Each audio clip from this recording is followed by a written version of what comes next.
बिस्मिल्लाहिर्रहमानिर्रहीम। अस्सलाम वालेकुम नाज़रीन इकराम, मैं हूं मखदूम शहाबुद्दीन और आप देख रहे हैं अफ़गान अपडेट्स विद शहाब। उम्मीद करता हूं आप सब लोग बखैर व आफियत होंगे और जहां भी होंगे अपने अहले खाना समेत खुश भी होंगे और महफूज भी।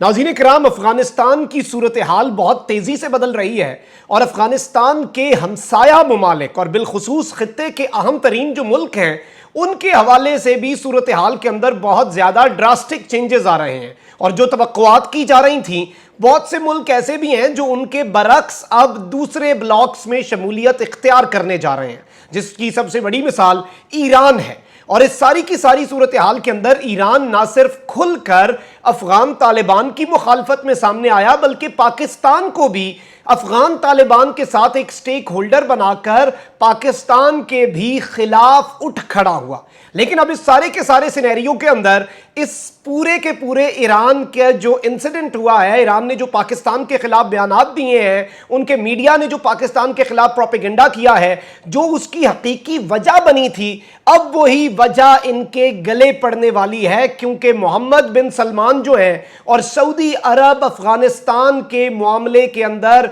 मैदान में बाकायदा तौर पर कूद पड़े हैं और ईरान की चाल नाकाम करने और ईरान का खला पुर करने के लिए सऊदी अरब जो है वो इस वक्त पर तोल रहा है। और तालिबान से खुफिया मुलाकात हुई है एक इंतहाई अहम शहजादे की, और इनकी मैं आपके सामने जब प्रोफाइल रखूंगा, ये किन किन ओहदों पर रहे, पिछली तालिबान रिजीम में इनके क्या ताल्लुकात रहे और ये कहां पर मिले हैं, मुल्ला अब्दुल गनी बरादर से इनकी मुलाकातें कहां पर हुई हैं, तालिबान के दीगर रहनुमाओं से सऊदिया खुफिया मुलाकातें क्यों करता रहा है और अब क्यों अचानक सऊदी अरब को फिर से इन्फ्लुएंस की जरूरत पड़ गई है अफगानिस्तान के अंदर। इस सारी की सारी सूरत हाल के हवाले से बहुत ही अहम तरीन वीडियो होने जा रही है और बिन सलमान जो हैं वो इस वक्त वाज़ेह तौर पर ये इशारे मिल रहे हैं कि पाकिस्तान के साथ मिलकर अफगानिस्तान में एक इंतहाई अहम किरदार भी अदा करना चाहते हैं। ये सब किस तरह से मुमकिन होगा, इस हवाले से डिटेल्स क्या है, ऑन ग्राउंड क्या चल रहा है, ये तमाम तर डिटेल्स आज की इस वीडियो में आपके सामने तफसील से रखी जाएंगी। आपने इस वीडियो को मिस नहीं करना।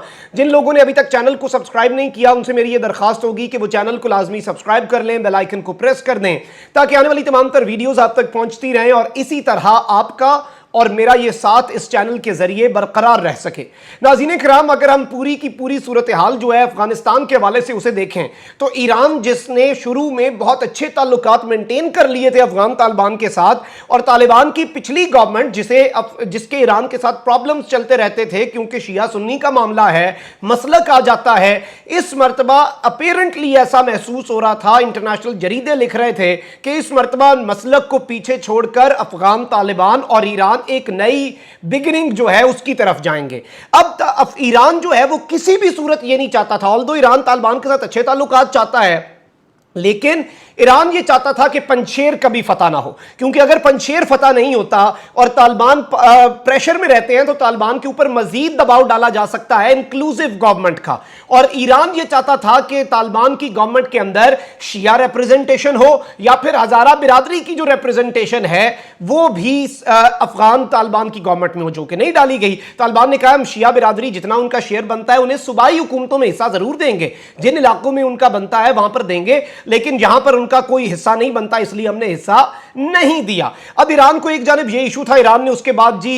मजम्मत कर दी पंजशेर के अंदर तालिबान के हमले की, फिर कहा कि तालिबान ने जो कमांडर मारे हैं रेजिस्टेंस फोर्सेस के वो शहीद हुए हैं, फिर पाकिस्तान के किरदार के ऊपर बात करनी शुरू कर दी, फिर कहा कि पाकिस्तान को कॉन्सिक्वेंसेस फेस करने होंगे, फिर इनके मेंबर ऑफ पार्लियामेंट ने कहा कि पाकिस्तान के डीजी ISI इस सब के पीछे और इस सब के अंदर मुलव्वस हैं। तो ये ईरान ने जो सब कुछ किया है क्योंकि वो तालिबान के ऊपर अपना इंफ्लुएंस चाहता है। और दूसरा ईरान के साथ मसला ये है कि ईरान जो है उसने जब ये स्टेटमेंट्स दी, आपको पता है उससे एक दिन पहले क्या हुआ था, और मैं उस वक्त से ये बात कर रहा था, जो रेगुलर व्यूअर्स हैं वो इस बात को जानते हैं कि उस वक्त मैंने कहा था कि एक दिन पहले ईरान की पाकिस्तान मुखालिफ स्टेटमेंट से इमरान खान को 3 अहम तरीन कॉल्स आती हैं। एक तो कतर के जो अमीर हैं उन्होंने कॉल की, वो एक इंतहाई आम कॉल थी, अलबत्ता ईरान को उससे कोई मसला नहीं था। उसके बाद सऊदी अरब के वली अहद मोहम्मद बिन सलमान और UAE के वली अहद मोहम्मद बिन जैद, یہ دونوں لوگ وہ ہیں جنہوں نے عمران خان کو کالز کی، اور ان دونوں کالز کے اندر پریس ریلیز کے اندر یہ بات شامل کی گئی کہ اس میں افغان ایشو جو ہے اسے ڈسکس کیا گیا ہے۔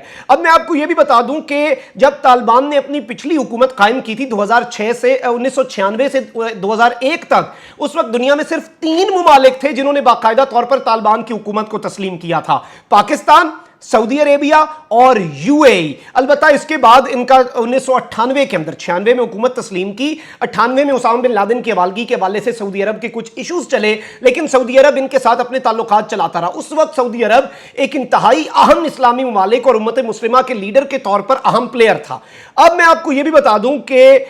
شہزادہ جو ہیں ترکی بن فیصل، یہ سعودی عرب کے انٹیلیجنس چیف رہ چکے ہیں 1979 سے 2001 تک، یعنی کہ جب تک طالبان کی حکومت تھی اس سے پہلے سے لے کر اس دن تک یہ سعودی عرب کے انٹیلیجنس چیف رہے ہیں، اور انہوں نے افغان ایفرٹس کے اندر خود مدد کی طالبان کی to and Soviet occupation of the country, اور یہ طالبان ہائرارکی کے ساتھ انتہائی کلوز رہے ہیں۔ تو یہ اس وقت وہ شخص ہیں سعودی عرب کے شاہی خاندان کے اندر اور وہاں کے جو پاور کوریڈورز ہیں ان میں، جن کی طالبان بہت زیادہ عزت کرتے ہیں اور طالبان جن کا بہت زیادہ ریگارڈ کرتے ہیں، اور جو طالبان کے ساتھ 1996 سے 2001 تک کلوز کوارڈینیشن میں رہے ہیں۔ اب میں آپ کو یہ بتاؤں کہ سعودی عرب جو ہے وہ طالبان کے ساتھ انگیج کر رہا ہے ان ڈائیلاگ، اور سعودی عرب کے جو فارمر انٹیلیجنس چیف ہیں پرنس ترکی الفیصل، وہ ٹاپ طالبان آفیشلز، جو کہ ٹاپ کے طالبان کے آفیشلز ہیں، ان سے ملے ہیں وہ قطر کے اندر، اور یہ حکومت کے اعلان سے چند دن پہلے کی بات ہے۔ اور وہ کس کس شخص سے ملے ہیں؟ ایک جانب تو وہ ملا عبد الغنی برادر سے ملے ہیں جو اس وقت افغانستان کے نائب وزیر اعظم بن چکے ہیں اور طالبان کے سیاسی دفتر کے سربراہ اور one of the most important people in Afghan Taliban hierarchy. دوسرا وہ جس سے ملے ہیں پرنس ترکی الفیصل، وہ بڑا امپورٹنٹ ہے کیونکہ وہ ملے ہیں ملا عمر کے صاحبزادے ملا یعقوب سے، جو کہ اس وقت افغانستان کے ڈیفنس منسٹر ہیں اور افغانستان کی ساری ڈیفنس فورسز ان کے انڈر آ چکی ہیں۔ تو ان دونوں سے جو پرنس ترکی الفیصل ہیں انہوں نے خفیہ ملاقات کی قطر کے اندر۔ اب انہیں ایشو کیا؟ سعودی عرب اب اس ساری کی ساری صورتحال کے اندر جب سعودی عرب نے دیکھا کہ دیکھیں جی ہمارے دو رائیول ہیں، قطر بھی سعودی عرب کا رائیول ہے، ایران بھی سعودی عرب کا رائیول ہے۔ قطر جو ہے اس نے اپنا سیاسی دفتر کھولا، امریکہ کا اتحادی بھی ہے، امریکہ کی طرف سے بھی واہ واہ ہو رہی ہے، پوری دنیا شاباش دے رہی ہے، اور طالبان ان کے ساتھ بات کر رہے ہیں۔ سعودی عرب اس سے مائنس ہو گیا۔ ایران کے انفلوئنس سے سعودی عرب سب سے زیادہ پریشان تھا کہ ایران کے تعلقات کیوں اچھے ہو رہے ہیں، اور سعودی عرب کو بھی اس بات کے مروڑ پڑتے ہیں۔ ظاہری بات ہے ایک مخالف ملک کو، ہم ہی ہیں انڈیا کے کسی کے ساتھ تعلقات ٹھیک ہو رہے ہو، ہم اسے بڑا ایک کرٹیکل نگاہ سے دیکھیں گے، let's be very honest here, کیونکہ ہم دیکھیں گے کہ کیوں تعلقات ٹھیک ہو رہے ہیں تو ہم بھی ٹھیک کرتے ہیں، کیوں کیسے ہو رہے ہیں، کیوں ممکن ہو رہا ہے، اس کا ہمارے پر کیا اثر ہوگا۔ تو یہ وہ سارے ایسپیکٹ ہیں جن کے حوالے سے یہ باتیں ہو رہی ہیں۔ اب ایس سی او کا سمٹ ہو رہا ہے، اس میں ایران کے وزیر خارجہ انڈین وزیر خارجہ جے شنکر سے مل رہے ہیں سائیڈ لائنز پر، دوسری جانب عمران خان ولادیمیر پوٹن سے مل رہے ہیں، اور میں کل ایک ویڈیو دے چکا ہوں جس میں میں نے بتایا کہ کس طرح سے مودی نے یہاں پر آ کر عمران خان کو ایکسپوز کرنا تھا،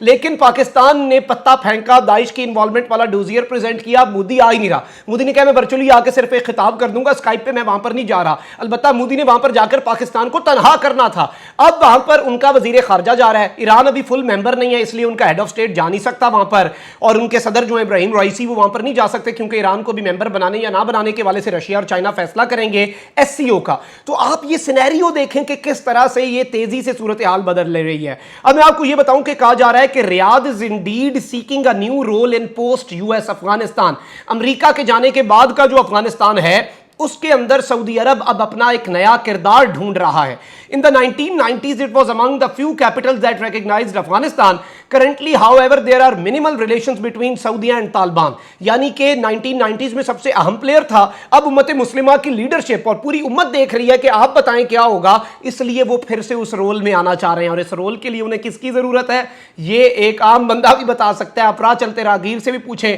تو وہ بتائیں گے کہ اس وقت کابل کا راستہ اسلام آباد سے ہوئے بغیر نہیں جا سکتا، اور اس میں انہیں اب پاکستان کی ضرورت ہوگی۔ اب میں آپ کو اور بھی کچھ چیزیں بتاؤں۔ اب معاملہ ناظرین کرام یہ ہو رہا ہے کہ قطر اور ایران کے ڈائریکٹ ٹائز ہیں، سعودیہ نے بھی اپنے ڈائریکٹ ٹائز فوری ان کی حکومت کے اعلان سے پہلے اسٹیبلش کر لیے، رابطہ کر لیا، ایک آئس بریکنگ ہو گئی اور معاملات کو طے کرنے کے لیے جو بنیاد ہے وہ بنا دی گئی۔ Saudi Arabia perceives Afghanistan as a vitally important landscape within its peripheral neighbourhood. سعودی عرب اپنے نیبرہڈ کے اندر بھی اسے ایک انتہائی اہم سمجھتا ہے، اور یہ المانیٹر کے اندر چھپا ہے ان کا آرٹیکل جس میں سے میں آپ کو اس کی امپورٹنٹ لائنز پڑھ کے سنا रहा हूं और इसका टाइटल भी यही है। इसका टाइटल क्या है? सऊदी अरेबिया सीक्स लो की इन्फ्लुएंस इन अफगानिस्तान, कि थोड़ा थोड़ा पीछे रह के,